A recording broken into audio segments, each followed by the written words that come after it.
Hello guys, tara mamasyal muna tayo saglit. So itong town na to, yung nadaanan namin papunta sa pasyalan.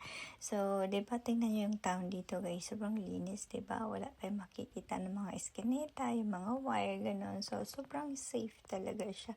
So, sa ngayon, it's a summer kaya hindi siya malamig. At saka ito, marami nang lumalabas na mga bulaklak. Diba? Ang ganda niya. Guys, diba? Tingnan niya, oh.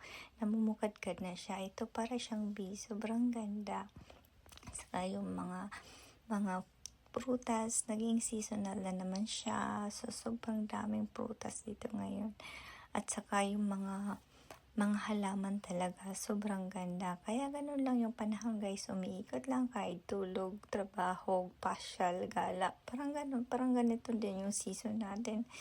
Summer, autumn, spring, winter. So, ganun lang siya, diba? So, parang nakakapagod din, paikot-ikot lang. Pero ganun talaga ang buhay hanggang tumatanda tayo. Pero habang may lakas pa tayo, guys, kailangan natin na magsipag at syaga.